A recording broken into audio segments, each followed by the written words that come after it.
Selamat pagi semuanya. Kita ketemu lagi dalam mata kuliah Agroforestry, yaitu mata kuliah di semester 5 ya.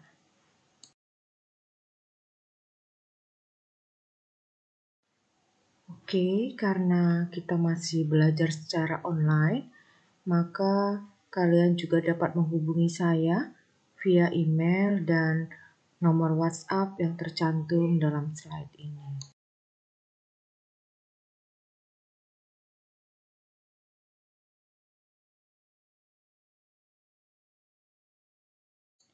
Nah, materi yang akan kita dapatkan dalam mata kuliah agroforestry ini tentu saja yang pertama adalah pendahuluan, sudah kita laksanakan di pertemuan pertama.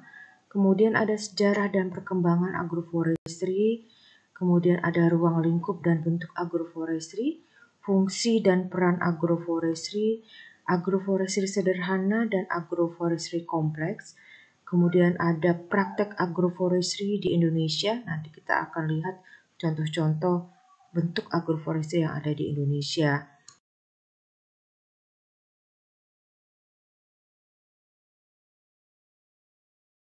Kita juga akan belajar mengenai aneka praktek agroforestry yang lebih spesifik di Kalimantan. Terus ada lagi kita akan bicara juga tentang tembawang. Tembawang yang merupakan bentuk agroforestry khas Kalimantan Barat.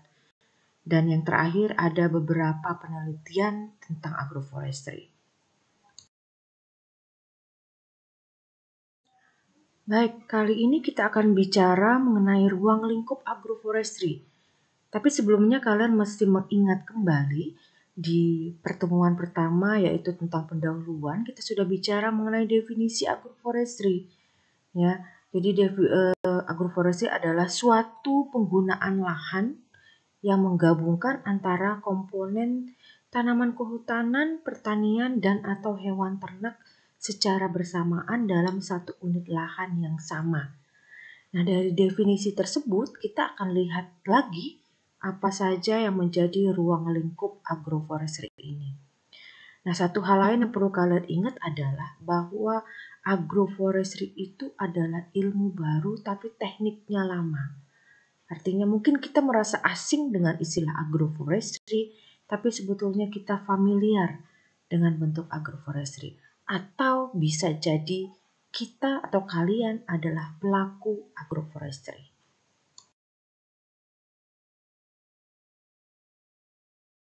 Oke, kita lanjut ya.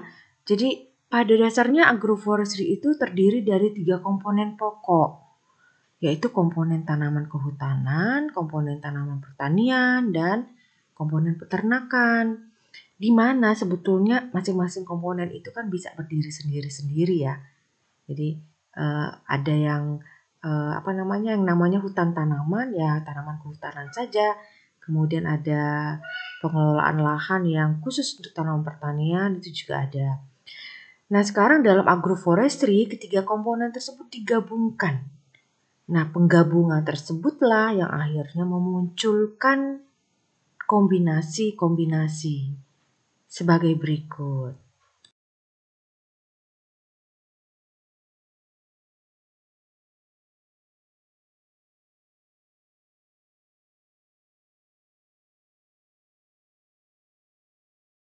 Baik, seperti yang saya jelaskan tadi bahwa ada 3 komponen utama yang menghasilkan 4 kombinasi ini, seperti yang nampak dalam slide, atau 4 bentuk agroforestry.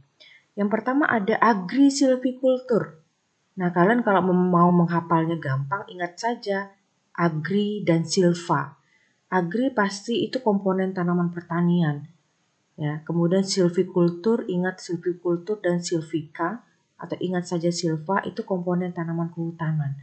Jadi agri-silviculture itu adalah suatu penggunaan lahan yang mengkombinasikan komponen atau kegiatan kehutanan dengan komponen pertanian. Oke ya. Kemudian komponen yang kedua atau bentuk yang kedua itu ada agropastura. Agro juga sama dengan agri. Pastura itu yang terkait dengan peternakan. Sehingga dalam hal ini agropastura adalah kombinasi antara komponen atau kegiatan pertanian dengan komponen peternakan. Oke ya. Kemudian ada yang namanya silvopastura. Nah, silvo, ingat lagi silva, pastura peternakan, artinya ini adalah kombinasi antara komponen atau kegiatan kehutanan dengan kegiatan peternakan. Yang terakhir ada yang lebih panjang lagi namanya agrosilvopastura yang menggabungkan antara kegiatan tanaman, kegiatan pertanian, kehutanan, dan peternakan. Nah, dari keempat kombinasi tersebut, yang tidak termasuk dalam agroforestry adalah agropastura. Agropastura tadi apa? Kombinasi antara komponen pertanian dan komponen peternakan. Mengapa tidak termasuk dalam agroforestry? Karena tidak ditemukan komponen kehutanan atau tanaman pepohonan dalam kombinasi tersebut. Jadi sekali lagi diingat ya bahwa yang termasuk dalam agroforestry dari keempat kombinasi tadi hanyalah agrisilvikultur, silvopastura, dan agrosilvopastura. Nah, bentuk-bentuk agroforestry tadi kemudian berkembang ya.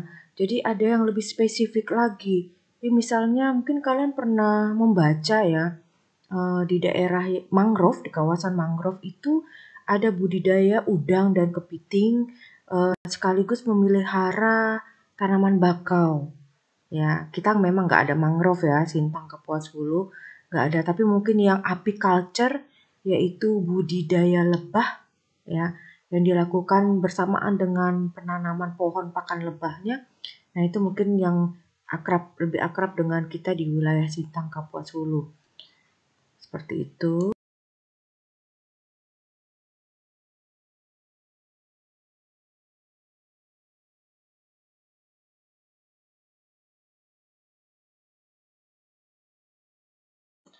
Nah, kita sudah banyak bicara tentang agroforestry, definisinya, bentuk-bentuknya, sejarahnya, pertemuan-pertemuan terdahulu. Terus sebetulnya apa sih keuntungan dari agroforestry ini? Ya, keuntungan agroforestry tentunya jika dibandingkan dengan pengelolaan lahan secara monokultur atau sejenis. Jadi pembandingnya itu ya, keuntungan agroforestry dengan penggunaan lahan secara monokultur itu apa? Secara sederhana atau ringkasnya, keuntungan agroforestry ini kita dapat keuntungan baik secara ekonomis maupun ekologis, gitu ya. Nah, kalau secara runutnya, kita dapat 4 keuntungan nih, atau kita simpulkan ada 4 keuntungan agroforestry dibandingkan dengan monokultur. Yang pertama itu adalah produktivitas, yang kedua ada diversitas, ada kemandirian, kemudian ada stabilitas. Ya. Jadi intinya gini, dari 4 ini kita simpulkan gini, kalau satu lahan kita tanam dengan berbagai jenis tanaman, tentu diversitasnya dapat ya, atau keanekaragamannya. Kemudian lahan itu pasti akan menjadi lebih produktif gitu.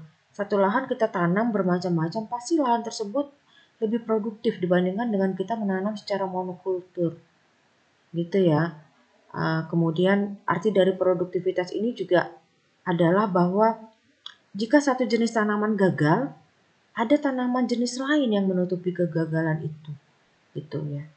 Itu sehingga produktivitasnya muncul di sini.